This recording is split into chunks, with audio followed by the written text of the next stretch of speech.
श्रीमद् भागवत में कल हम लोग सुन रहे थे कि ब्रह्मा जी ने भगवान के ग्वाल बालों का हरण किया और उसी विषय में हमने 10 अपराध बताए थे मंच से कि इन अपराधों को कभी मत कीजिएगा।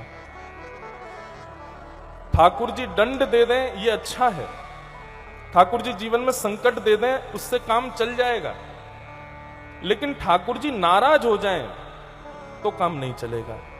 और एक बात आपको बहुत स्पष्ट रूप से कह दें, ठाकुर जी की नाराजगी का एक और लक्षण है कि आपके जीवन से संकट चले जाएंगे। बड़ी विडंबना वाली बात है, लेकिन यह वास्तविकता है। हम जब किसी से नाराज होते हैं तो हम उससे बात करना बंद कर देते हैं, फिर उसको कष्ट देना बंद कर देते हैं, उसको किसी भी प्रकार से उससे लड़ना झगड़ना बंद कर देते हैं।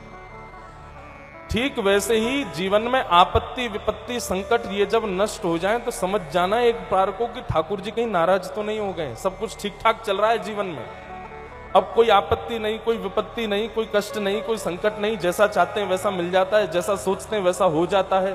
तो यह भी एक संकेत है कि ठाकुर जी कहीं ना कहीं नाराज हैं,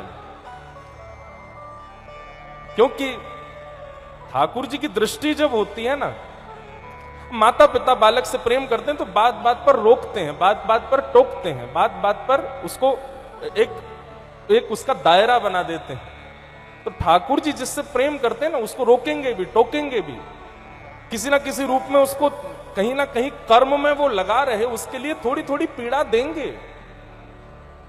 लेकिन ठाकुर जी यदि नाराज हो गए तो हो सकता है कि जीवन में सब सुख ही सुख हो जाए, पीड़ा आई नहीं रही है, संकट आई नहीं रहे हैं, सब ठीक चल रहा है, कुछ ही दिन रहेगा ऐसा।